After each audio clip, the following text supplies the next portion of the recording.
मोदी सरकार के वरिष्ठतम मंत्रियों में से एक और देश के लॉ मिनिस्टर और information technology minister Ravishankar Prasad. बहुत बहुत धन्यवाद Ravishankar Prasad ji, Republic Media Network से बात करने के लिए। Thank you so much for talking to us sir. धन्यवाद सर। पहला सवाल, क्योंकि we are simulcasting on Hindi and English both Ravi ji, so I will keep on asking sir, toggling between Hindi and English. Ravi ji, लेकिन सबसे पहली बात जो भारत की जनता समझना ये चाह रही है कि ट्विटर को भारत सरकार ने एक नहीं कई मौके दिए, उसने एक भी नियम का पालन नहीं किया, और अब जब वो लाइन पार हो चुकी है तो अब ट्विटर का स्टेटस क्या है? रविशंकर प्रसाद जी। देखिए, पहले मैं आपके दर्शकों के लिए एक बात कह दूं जी कि ये गाइडलाइन हमने 25 फरवरी 2021 को लाया था, और उसका सार ये था कि ये ट्विटर, फेसबुक या व्हाट्सएप जो हैं 100 करोड़ से अधिक भारत में लोग इनको यूज करते हैं, अच्छी बात है। सवाल पूछते हैं, आलोचना करते हैं, ये भी अच्छी बात है। इनको अपने जो यूजर्स हैं उनके एब्यूज, मिसयूज के खिलाफ एक शिकायत का सिस्टम बनाना पड़ेगा। किसी महिला की मॉस्ट फोटो है, कोई बाकी माँ अपनी बेटी के उसका एक्स बॉयफ्रेंड ट्रोल कर रहा है, जर्नलिस्ट को डिफेम कर रहे हैं, बात कर रहे हैं, तो आप एक grievance redressal officer, nodal officer बनाइए, कंप्लायंस ऑफिसर बनाइए। हमने बड़े सिग्निफिकेंट मीडिया, सोशल मीडिया को, जिनके 50 लाख से ऊपर के यूजर्स थे, उनको 3 महीने का वक्त दिया। ये 3 महीना 25 मई 2021 को समाप्त हो गया। इसके बावजूद ये हमसे चर्चा कर रहे थे, हमने कहा आपको मानना पड़ेगा। तो कभी किसी वकील को बना दिया, फिर कहा कि अब वो मेरा कॉन्ट्रैक्ट का एम्प्लॉय है, फिर कंप्लायंस ऑफिसर। तो हमने इनको लास्ट चांस दिया कि आपको मैं गुडविल जेस्चर में एक लास्ट चांस दे रहा हूं, आप इन नियमों को मानिए जो जनता के हित में नियम है। उसके बाद हमारे गाइडलाइन के रूल 7 में, ऐश्वर्य इस बात का ध्यान रखा जाए, गाइडलाइन के रूल 7 में इस बात का स्पष्ट उल्लेख है कि अगर आप इस नियमों को नहीं मानेंगे तो उसका परिणाम यह होगा, कॉन्सिक्वेंस होगा कि आपको जो सेफ हार्बर है सेक्शन 79 में, वो समाप्त हो सकता है। क्या मतलब हुआ इसका? कि आप प्लेटफॉर्म है तो कोई किसी की आलोचना करता है, कोई किसी को डिफेम करता है, कुछ भी करता है, तो आपके खिलाफ कार्रवाई नहीं होगी क्योंकि आप सिर्फ प्लेटफॉर्म है। तो अब वो कानून के मुताबिक, मैंने कोई आदेश नहीं दिया है, गाइडलाइन के क्लॉज 7 के मुताबिक वो इफेक्टिव हुआ है, नंबर 1 सर। और अब ये उनको कानून मानना चाहिए था। मैं आपके चैनल पर एक बात कहना चाहता हूं आपके दर्शकों के लिए, भारत की आईटी कंपनी अमेरिका जाती है तो अमेरिका का कानून मानती है कि नहीं मानती है? मानती है। भारत की फार्मा कंपनी अमेरिका में या यूरोप में कहीं बिजनेस करती है तो वहां का कानून मानती है कि नहीं मानती है? तो आप यहां आए, व्यापार करें, पैसे कमाएं, आलोचना करें, मोदी जी की करें, रविशंकर की करें, हमारी सरकार की करें, लेकिन आपको भारत का कानून मानना पड़ेगा। But Mr. Minister, that's the problem. That now Twitter, sir, but when Twitter has now lost the legal shield, it is no more an intermediary जो status था. The status of Twitter is not that what it was 48 hours to 72 hours prior now. So what impact will it have? Because the people, now Twitter, sir, Mr. Minister, it's not limited to Delhi, Mumbai, Bangalore, Hyderabad. It has now seeped in. A lot of people from Tier 2, Tier 3 cities use these social networking platforms, and especially Twitter. So what difference will it make for them, for the common Indians? Because there is a sense of panic which is also seeping in, or it's being deliberately seeped in. There is no question of any panic. Let me assure as an IT minister to all the users of Twitter or all the users of WhatsApp, you continue to use your platform, why not? But in the event you have messages which inflame passion, provoke communal clash, defame any person, promote fake news, showed a woman in nudity or in compromising position in order to completely compromise her dignity, then also be ready to suffer the consequence. That's the law of the land. And that would include not only this, that will also include the Twitter platform as well. That is the legal position. Criticize the government, most welcome. Ask questions, most welcome. Ask more searching questions from Republic TV, no problem. But in the event there is a flagrant violation of law, namely by your Twitter, you are promoting hatred, you are promoting communal enmity. Aishwarya, let me ask you a question. You may recall, sir, and let me clarify this more effectively. When in the Capitol in Washington, some people invaded the Congress, Twitter banned the accounts of many people, including a president at that point in time. But when terrorists inspired people ride the red fort of Delhi, the pride of India, where the Prime Minister hoists the national flag, वो नंगी तलवार लेके दिखा रहे थे और कितने police वालों को मार करके गड्ढे में गिराया, जो आपने खुद दिखाया है, तो आप कहेंगे फ्रीडम ऑफ एक्सप्रेशन है? पर सर यही तो बात है Ravi ji, you have nailed it where it matters sir. यही एक इशू है, यही एक ऐसा इशू है कि सेम कंपनी का अमेरिका के लिए अलग रूल, लंदन के लिए अलग रूल, यूरोप के लिए अलग रूल और हिंदुस्तान में आते अलग रूल। वो भारत की सरकार को सीरियसली नहीं ले रहे थे रवि जी, ऐसा लगने लगा था। देखिए, मैं फिर कहूंगा, ट्विटर को यूज करने वाले हूं कोई और हूं, बाकायदे यूज करें, खूब सवाल पूछें, खूब क्रिटिसाइज भी करें, लेकिन भारत का कानून तो मानना पड़ेगा, भारत का संविधान मानना पड़ेगा। भारत, ऐश्वर्या, अपने डिजिटल सॉवरेंटी पर कॉम्प्रोमाइज नहीं करेगा। भारत एक लोकतंत्र है, आज यहां इंडिपेंडेंट जुडिशरी है, रोज वो सरकार से सवाल पूछते हैं, कड़े आदेश भी देते हैं। इंडिपेंडेंट मीडिया है। ऐश्वर्या, भारत की सरकार के एक वरिष्ठ मंत्री से सवाल पूछ रहे हैं कि नहीं पूछ रहे हैं? आप पूछ रहा हूं सर, और पूछूंगा भी थोड़ा। आजाद मीडिया है, लोग वोट देते हैं, ये आपका अधिकार है। लोग वोट देते हैं, आसाम में भाजपा को जिता दिया, बंगाल में हरा दिया, तो यही तो लोकतंत्र है ना, हमारा संविधान है जो बोलने की आजादी देता है। तो अगर आपसे कोई पूछा जाए तो आप कहेंगे नहीं, इसके लिए अमेरिका जाइए, कोई शिकायत का निराकरण करना है, तो ये नहीं चलेगा। Let's be very clear about it. Sir, पर एक लॉबी है, अगर आप देखें रवि जी, तो एक पूरी लॉबी है जो इसको बुरी तरह और पूरी तरह से इसका समर्थन करती है। अभी जैसे ही now there is an FIR against Twitter in the state of Uttar Pradesh regarding fake news. I know it's a law and order subject, but only because this has happened within the 24 hours of the time span, sir, I'm asking you this. The people have started a campaign that this has been deliberately done. They are connecting it to the Indian politics and saying that the government of India was just not happy the way Twitter was taking a particular line, and that Twitter was raising questions to the Indian government, and that's the reason why government of India is just not ready to accept the Twitter it is across the world. India is following the China model, sir. That is what they are saying. ये जो लोग, कुछ लोग आलोचना कर रहे हैं जी, ये लोग कभी बंगाल के बारे में सवाल करते हैं क्या, जहां भाजपा के कार्यकर्ताओं को मारा जाता है, जहां वहां की पीड़ित महिलाओं को सुप्रीम कोर्ट में अपने बलात्कार की रिपोर्ट पर पीड़ा से बोलना पड़ता है कि पुलिस कार्रवाई नहीं करती है, तो यहां ये लोग उसके बारे में कुछ बोलते हैं? उनकी चर्चा छोड़ दीजिए, वो बोलते हैं।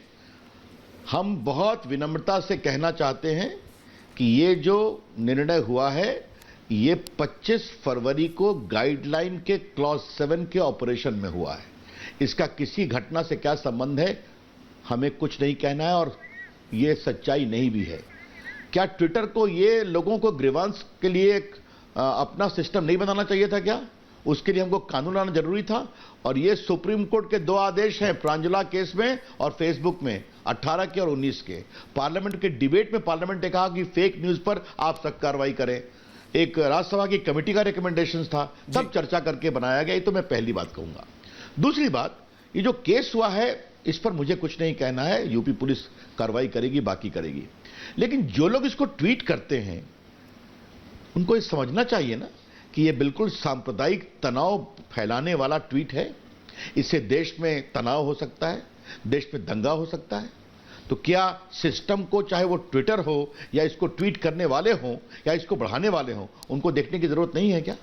जबकि आपके चैनल ने, बाकी सबों ने दिखा दिया कि किस तरह से जिसको पेश किया गया वो विषय नहीं था, विषय कुछ और था, और इसका कोई मतलब नहीं था सांप्रदायिक तनाव से।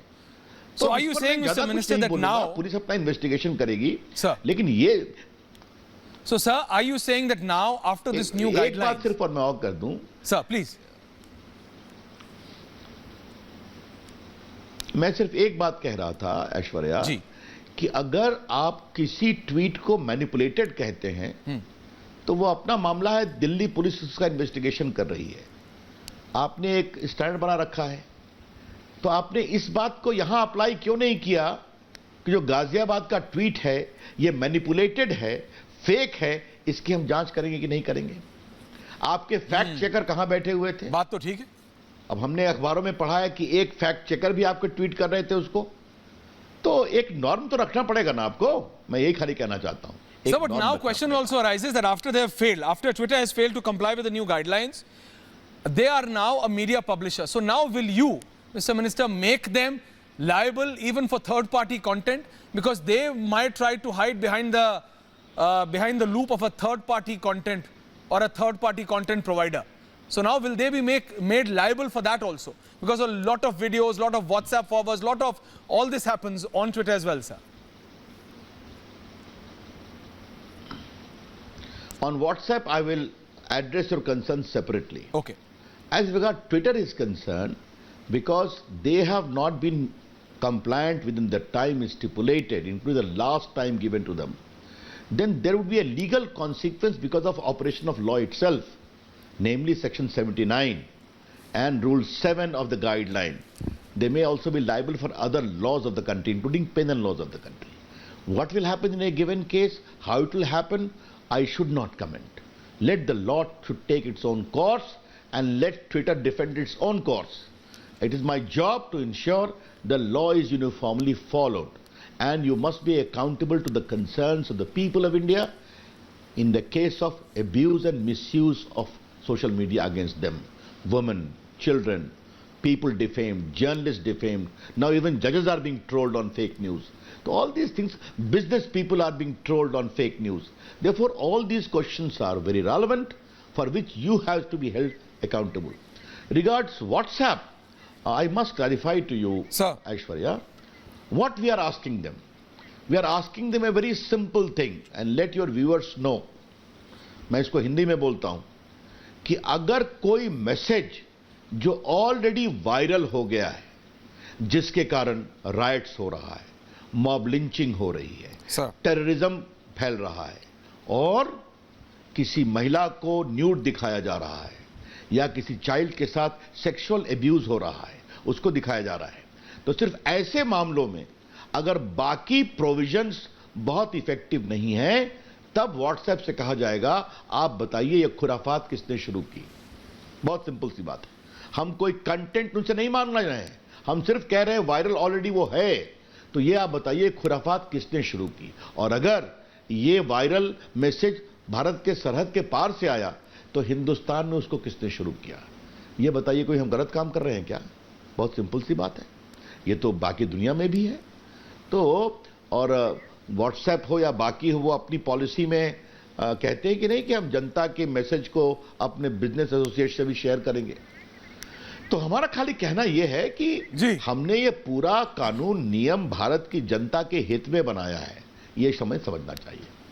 No, so when you are saying that the only reason why these guidelines have come, whether it's for Twitter or for WhatsApp, at the end of the day, the message which is going is social networking or whatever happens online cannot be taken lightly anymore because its impact is severe.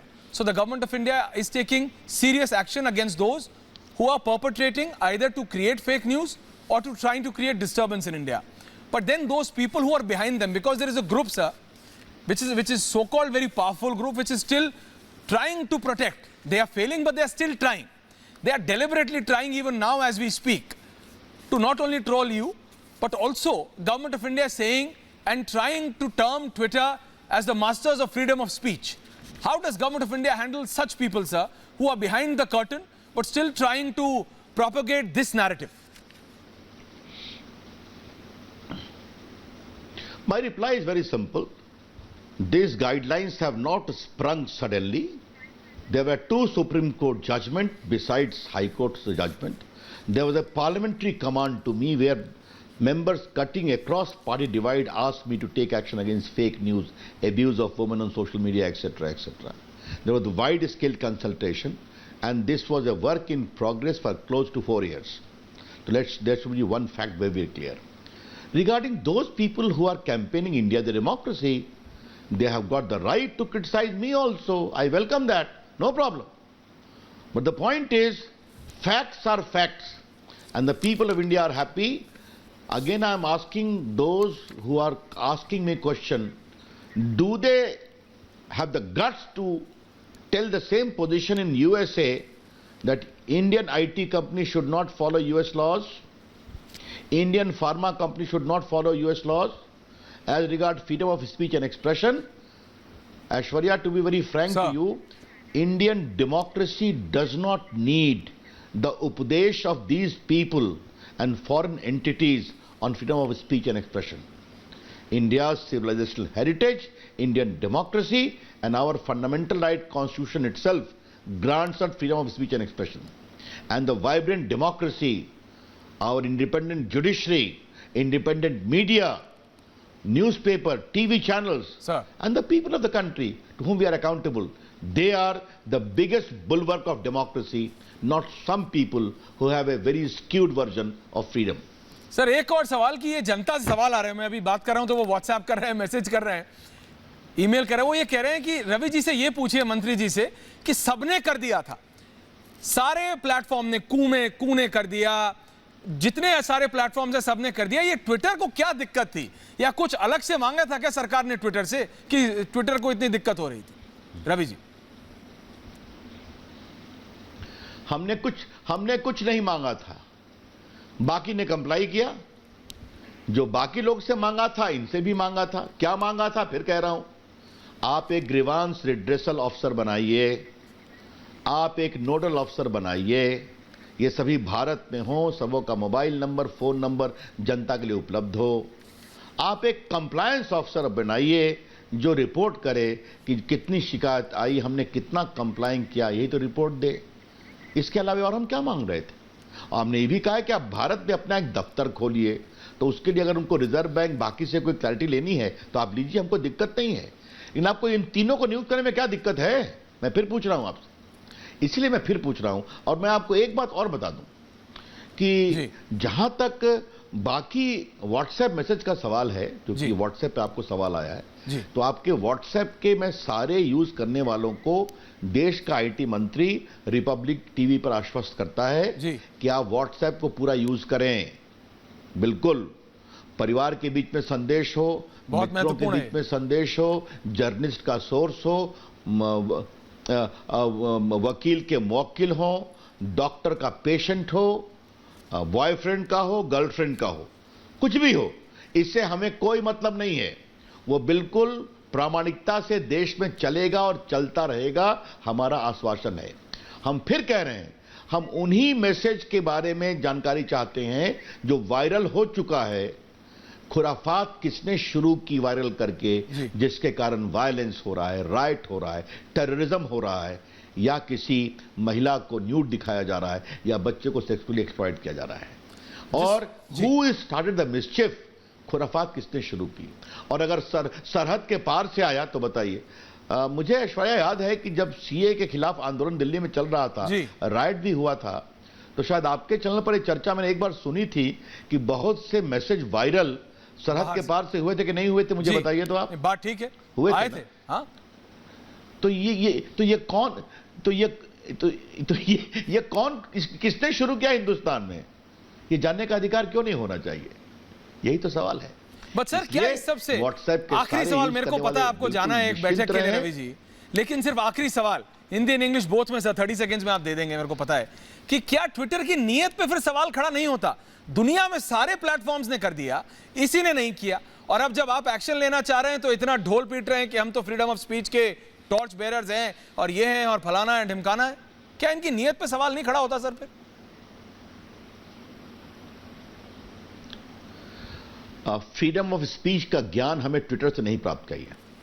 वो एक profit की company है, भारत में पैसे लगाए, पैसे कमाए, मुझे कुछ नहीं कहना है, ये उनका अधिकार है, और आलोचना भी करे, लेकिन हमें फ्रीडम ऑफ स्पीच का ज्ञान नहीं दे। उनके ऊपर उनका कानूनी दायित्व था कि वो इसका पालन करें। I would urge that India does not need a gyan और a lecture on freedom of speech.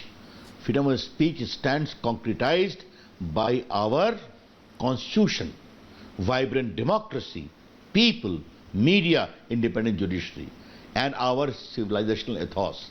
That is the bulwark of our democracy, and that will remain so. Let me give my word to all the viewers. We are proud of our democracy. But if Twitter has not followed, don't ask me a question why they have not followed. Let them explain it. Absolutely. India, Aishwarya, shall not compromise on our digital sovereignty. Absolutely. Thank you so much for talking to Republic Media Network. बहुत बहुत धन्यवाद, Ravi Shankar Prasad ji. Thank you.